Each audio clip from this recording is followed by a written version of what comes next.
મહાપ્રભુજીએ સંપૂર્ણ જ્ઞાન તત્વને શ્રીમદ ભગવદ્ ગીતાનું જે જ્ઞાન વિજ્ઞાન યોગ છે એ જ્ઞાન વિજ્ઞાન યોગને 3 વિભાગમાં વિભાજિત કર્યું છે. એક તત્વચિંતન જ્ઞાન છે, બીજું આત્મચિંતન જ્ઞાન છે અને ત્રીજું ભાવચિંતન જ્ઞાન છે. તત્વચિંતન એટલે who am I? Where am I? હું ક્યાંથી આવ્યો છું, ક્યાં જવાનો છું, હું કોણ છું, મારું શું અસ્તિત્વ છે, આ પંચ મહાભૂતથી બનેલું શરીર એનું શું ઉત્તરદાયિત્વ છે,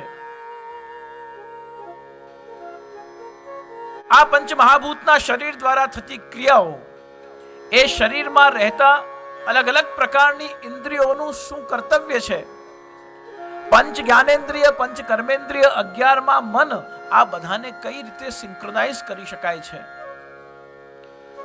આ બધાનું ભગવાન સાથેનું શું સંબંધ છે, રૂપ રસ ગંધ સ્પર્શ આદિનું પ્રભુ સાથેનો શું સંબંધ જીવ સ્થાપિત કરી શકે.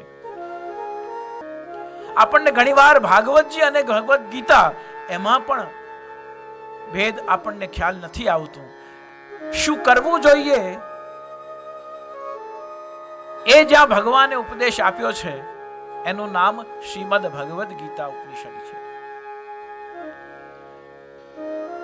અને ભગવાને કરી બતાવ્યું છે એનું ગુણગાન જેમાં કરવામાં આવ્યું છે એનું નામ શ્રીમદ ભાગવતજી છે. આને પણ ભગવદ્ ગીતા કહેવાય છે કે સ્વયં પદ્મનાભસ્ય મુખમ પદ્માન વિનસ્રતા, ભગવાનના મુખારવિંદથી નીકળી છે.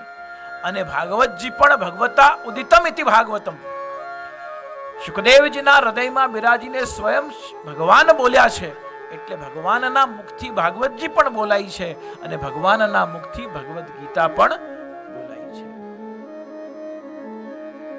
તો તત્વજ્ઞાનની દ્રષ્ટિએ શ્રી મહાપ્રભુજીએ વેદાહ શ્રી કૃષ્ણ વાક્યાની વ્યાસ સૂત્રાણી ચૈવહિ સમાધિ ભાષા વ્યાસસ્ય પ્રમાણમ તચ્ચતુષ્ટયમ,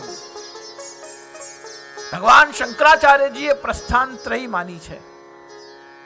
વેદ, ભગવદ્ ગીતા અને બ્રહ્મસૂત્રને આધારે સંપૂર્ણ અદ્વૈત સિદ્ધાંતનો આધાર ભગવાન શંકરાચાર્યજીએ લીધો છે.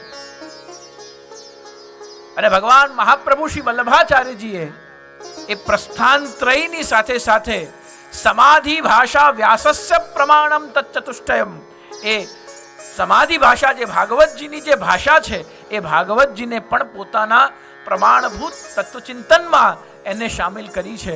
એટલા માટે પ્રસ્થાન ચતુષ્ટય નામ આપવામાં આવ્યું છે. શુદ્ધમ બ્રહ્મન માયિકમ, બ્રહ્મ એ શુદ્ધ છે, એ માયિક નથી.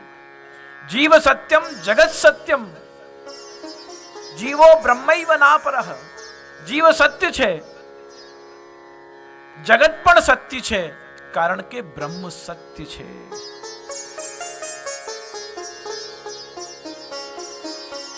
બ્રહ્મ સત્ય જગન મિથ્યા એ પણ એક દર્શન છે, પણ બ્રહ્મ સત્યમ જગત સત્યમ એ પણ એક દર્શન છે. આ જીવની, જગતની અને જગદીશની અલગ અલગ વાસ્તવિકતાઓથી જે આપણો પરિચય કરાવે છે એનું નામ તત્વચિંતન છે, એનું નામ તત્વજ્ઞાન છે. તત્વજ્ઞાનની દ્રષ્ટિએ તત્વજ્ઞાન આપણને 2 ધારાઓ આપે છે, પ્રમાણ और પ્રમેય. પ્રમાણની જે ધારા છે એ શાસ્ત્ર પ્રમાણ, ગ્રંથ પ્રમાણ, ગુરુવાક્ય પ્રમાણ, અનુમાન પ્રમાણ, પ્રત્યક્ષ પ્રમાણ, ગ્રંથ પ્રમાણ, અનુભવૈક પ્રમાણ. કેટલા બધા પ્રમાણોના પ્રકાર. એ પ્રમાણો દ્વારા, એક્ઝામ્પલ્સ દ્વારા એ પ્રમાણોને સિદ્ધ કરવામાં આવે કે જીવ સત્ય કેમ છે, જગત સત્ય કેમ છે, બ્રહ્મ સત્ય કેમ છે. આનું જ્યાં દર્શન કરાવવામાં આવ્યું છે એનું નામ તત્વજ્ઞાન છે.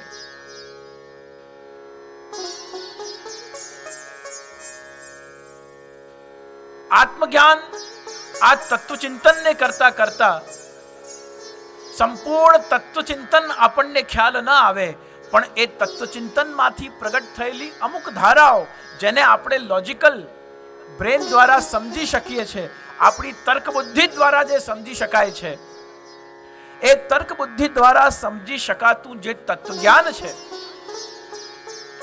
જેનાથી આપણું માઇન્ડસેટ, આપણું એક્સપિરિયન્સ અને આપણું સત્સંગ આપણને એ તત્વજ્ઞાનને સમજવા માટે હેલ્પફુલ થાય છે, સહયોગી બની શકે છે.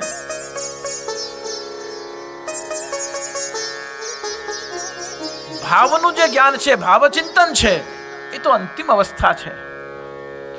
એટલા માટે મહાપ્રભુ શ્રી વલ્લભાચાર્યજીએ તત્વજ્ઞાનને વેદ, ભગવદ્ ગીતા, બ્રહ્મસૂત્ર અને શ્રીમદ ભાગવતજી, તો ચારે વેદનું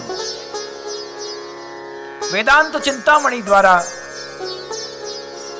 પ્રમેય રત્નાર્ણવ દ્વારા, વેદાંત સાર દ્વારા, આ તર્ક સંગ્રહ, સાંખ્ય કારિકા, આ બધાનો સમન્વય કરીને અલગ અલગ રીતે શુદ્ધાદ્વૈત બ્રહ્મવાદનું દર્શન કરાવ્યું.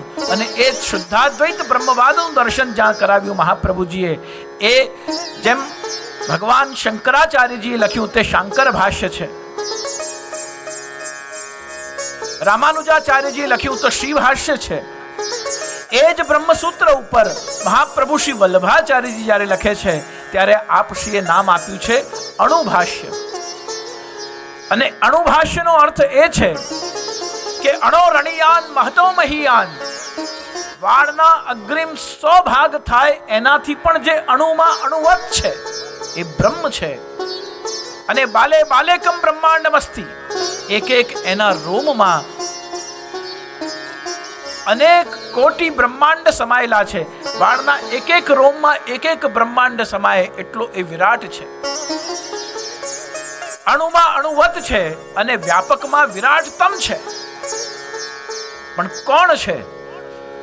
વેદમાંથી જે બ્રહ્મસૂત્રનું દર્શન કરાવતા શ્રી મહાપ્રભુજી લખે છે, એ બ્રહ્મસૂત્રનું દર્શન કરાવતા મહાપ્રભુજીએ અપાણીપાદ જીવનોગ્રહીતા, જ્યારે આપણે પૂછીએ કે આ કોણ છે, બ્રહ્મ કેવો છે, તો કહ્યું અણુમાં અણુવત છે અને વ્યાપકમાં વિરાટતમ છે. તો પછી બ્રહ્મ કેવો? તો બે વિરોધાભાસી પ્રમાણ. એક અપાણીપાદ જવનો ગ્રહિતા, એના કોઈ હાથ નથી, એના કોઈ પગ નથી, પણ તમે જ્યાં છો ત્યાં સુધી એને પહોંચવામાં ક્ષણભર પણ લાગતી નથી. અને બીજું દર્શન છે સહસ્ત્ર શીર્ષા પુરુષ સહસ્ત્રાક્ષ સહસ્ત્રપાદ સભૂમિમ વિશ્વતો વૃત્વા અત્યતિષ્ઠત દશાંગુલમ. એના હજારો હાથ છે, હજારો પગ છે, હજારો મુખ છે. અને જ્યારે તમે એને મંત્રો દ્વારા આવાહન કરો છો ત્યારે એ મંત્રોથી આવાહિત થઈને તમે જ્યાં એને બેસાડો છો અત્યતિષ્ઠત દશાંગુલમ, એ 10 આંગળી તમારી મૂકો એટલા સ્થાનમાં એ વિરાટતમ જે હતો, જેના એક એક રોમમાં બ્રહ્માંડોનો વાસ હતો, એ ક્યાં આવીને બેસી શકે છે? એ અત્યતિષ્ઠત દશાંગુલમ, એ આવીને 10 આંગળીની જગ્યા ઉપર આવીને તમારી સામે બેસી શકે છે.